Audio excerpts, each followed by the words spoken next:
Good morning guys! For today's video guys, meron po tayong unboxing. Meron po tayong blessing na dumating galing sa kalangitan. So ayan guys, meron po tayong remembrance na bili galing po sa ating paluwagan. Kasi nagapaluwagan po ako, so isa ako doon na admin na first na tanggap sana ng paluwagan. So, yung inuna ko, yung member ko muna yung nauna. Pero kung sa mga paluwagan talaga, is dapat talaga yung admin. Kaya for in case na emergency, may iabono ka doon sa halimbawa yung malilit mag-payment, ganon. So, parang ano na to, part payment ko na release para sa akin admin. So, binigyan ko yung mga member. So, ayun guys, nakatanggap po ako ng 10,000 na paluwagan. So, binili ko ng remembrance. Ito po yung remembrance ko guys na binili para sa mga bata. Double dick. Tatlo kasi yung mga bata. Isa yung anak ko, tapos dalawa naman yung dalawang bata na sa amin.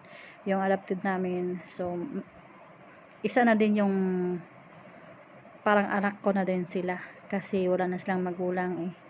So ako na ang nagiging magulang doon sa kanila, so kawawa naman. So nasa amin po yung mga bata, kaya pinag-iisipan ko na bibili na lang ako ng double deck para higaan nila. Wala kasi silang higaan, may pum naman pero kaso lang yung anak ko ayaw tumabi doon sa kanila. So yung ginawa ko, nagbili ako ng double bed. So ayan guys, flex ko lang po sa inyo yung unboxing ni Daddy. Dumating na po yung ating blessing galing sa kalangitan. So thank you so much Lord. Excited po ako na maipakita po sa inyo yung aking remembrance sa aking paluwagan. So yan guys, flex ko lang po sa inyo.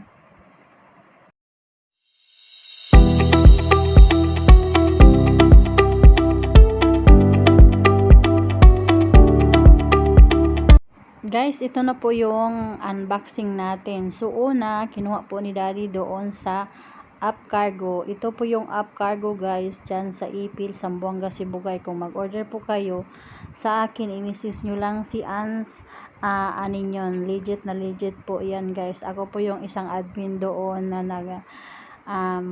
nagbibinta ng mga mix items.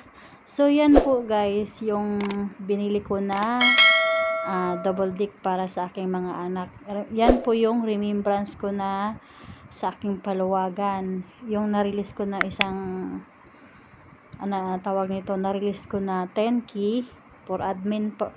Sana yon, pero pang ano na yon, pang for release na yon sa akin. Pinagbigyan ko yung 3 member na una kasi kailangan nila. So sabi ko sige, huli na lang ako. So yan guys, yan po yung binili ko na double dick. So nagdalawang isip pa ako dito guys na bago ko binili. So ayan po guys, nagbebiyahe na po sila Daddy papunta sa amin. So yan po yung aking Super Spider-Man. So yan guys, kinarga na po nila papunta sa aming bahay. Sobrang maputik guys, maulan-ulan sa amin. So ayan po si Dinmar at saka si Rapi, si Daddy, at saka si Bija naman yung taga video sa kanila. Ayan guys, naiwan yung chanilas ni Dinmar kasi nga sobrang ano siya, slide ba, maputik talaga, ulan-ulan. Tingnan nyo guys, o yan po yung daanan namin, hindi ko yan makalimutan papunta doon kahit ilang lagay na nilang Daddy dyan ng mga bato-bato, ganun pa rin, maputik pa rin. Hirap pag magpunta ng paralan, talagang basa talaga yung sapatos mo pag labas mo dyan galing sa bahay. So ayan, sabi ni Rapi mabigat daw, sabi naman ni Daddy aalis ka dyan, pahinga muna sila saglit, sige dahan-dahan lang, baka mabasag, char.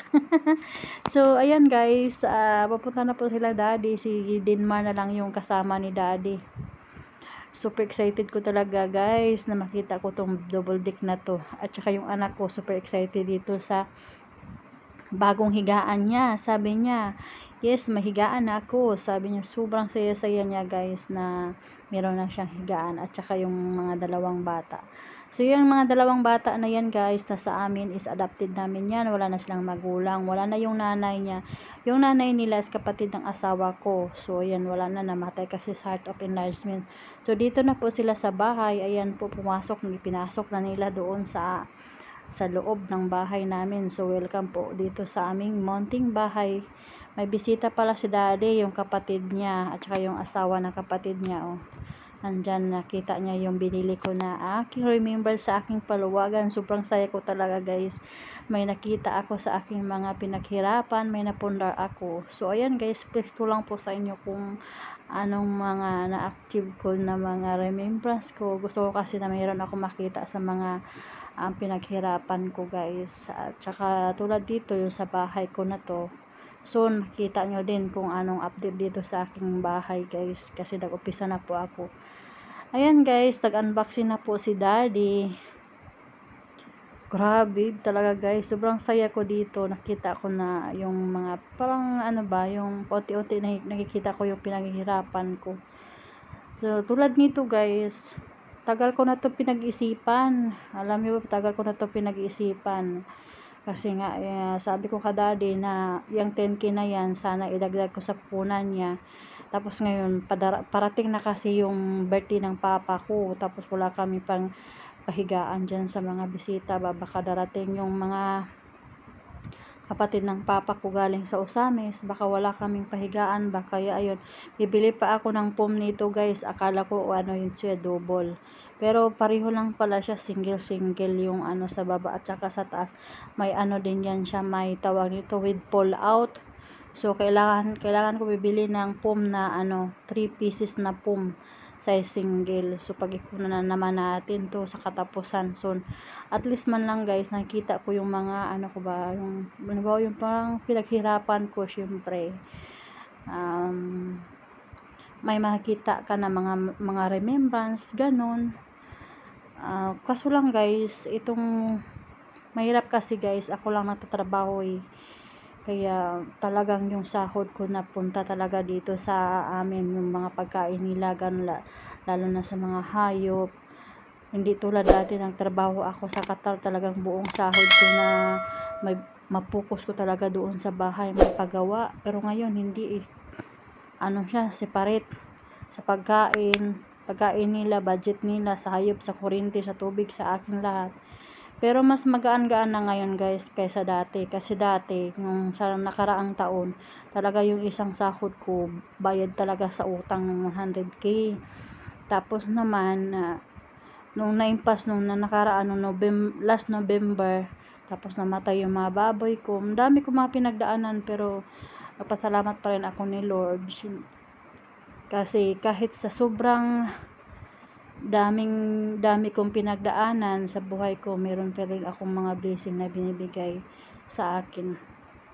Tapos noon guys, nung sumali ako sa mga paluwagan, nag-ipon ako para mabigyan ko si daddy ng kapital. So binigay naman ni Lord sa akin. Talagang pinagdasal ko palagi na ibibigay ni Lord sa akin yung mga hinihingi ko na mga gusto ko gawin, para may ano ako ba, may katimbang ako.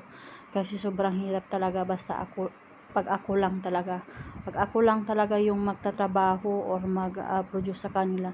So ayan pala guys, yan pull out guys. So yan lang muna guys, thank you for watching guys. Susunod ulit guys, bukas ulit guys yung update ko, yung unboxing nila doon sa kasama dito, yung sa mga damit na mabata.